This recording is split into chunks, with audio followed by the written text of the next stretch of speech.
5 famous superstitions in the world of theater. The world of theater has long been filled with strange traditions, rituals, and superstitions. When a group of creative people work together on a production for weeks or months, it is natural for them to develop specific beliefs and customs alongside the play itself. Many of these superstitions are centuries old and are still followed in professional theaters around the world. My name is Farima, and in this video we are gonna know about 5 of the most famous theater superstitions. 1. Saying Macbeth in the theater brings a curse.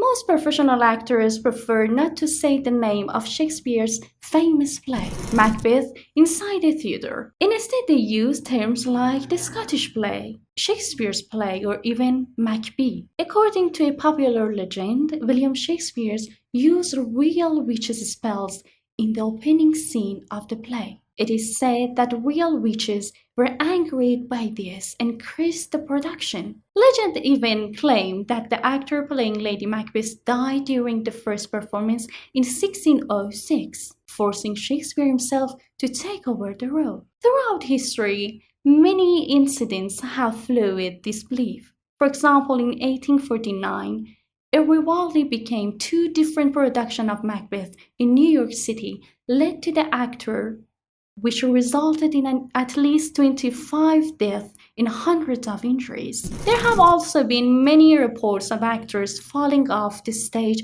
or forcing sudden dangerous accidents during performance. One of the most famous incidents occurred in 1937, when Laurence Olivier finally survived after a heavy stage weight fell on him at the Old Vic Theatre. For these reasons, many theater people still believe it is best not to say Macbeth while inside a theater. Number 2.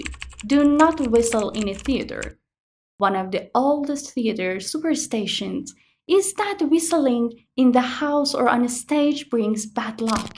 Interestingly, the origin of this belief is quite practical. From the mid-17th century, moving scenery and large curtains became common in theaters. These were moved using complex systems of ropes and pulleys.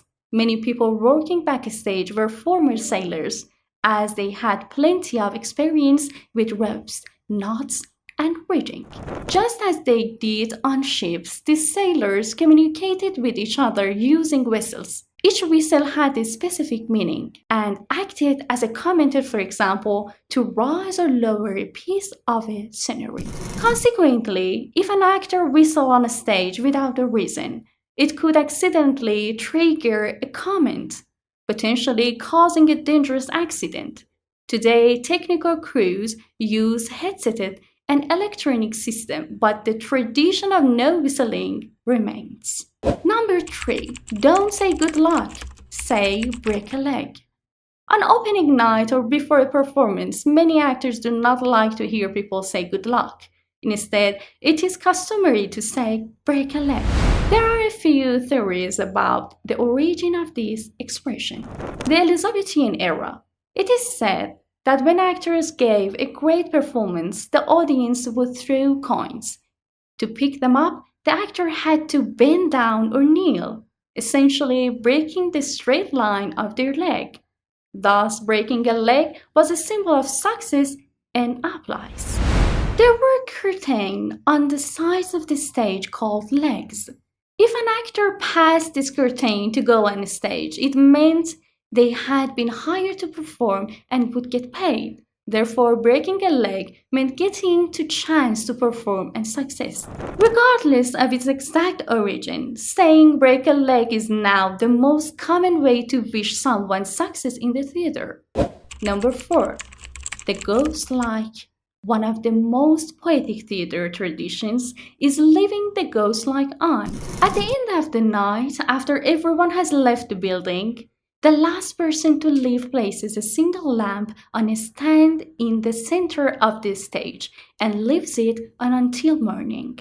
According to traditional beliefs, this light keeps the ghosts who live in the theater happy. Some believe the spirits of past actors walk the stage at night to practice their performances and the light guides them.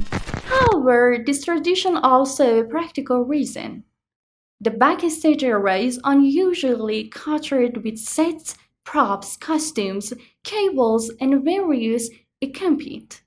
Moving around the complete darkness can be very dangerous. Therefore, having at least one light source is essential for safety. In fact, in many professional theaters, safety regulations require that there must always be some light on the stage. Number 5. The Gypsy Robe. One of the most interesting rituals in Broadway musical theater is a tradition that was known for years as the Gypsy Robe. At the beginning of every new Broadway season, a special robe was prepared. On the opening night of the new musical, it was presented to a member of the ensembles who had the most experience in the Broadway shows. During this ceremony, all the cast and crew would gather. The previous recipient of the robe would attend. A representative from the Actors' Equity Associations would also be present. The chosen performer would put on the robe and walk clockwise 3 times around the circle of cast and crew members. The ensemble members would touch the robe for good luck. Afterward, the new owner of the robe would visit all the dressing rooms to bless or constrict the show. Before the robe was passed on to the next person, the current owner had to add a small memento for their show to it, and all the cast members would sign their names on it. If you enjoyed this fascinating story, don't forget to subscribe OlioPod and turn on the notification bell so you'll be notified whenever we release new videos. See you in the next one.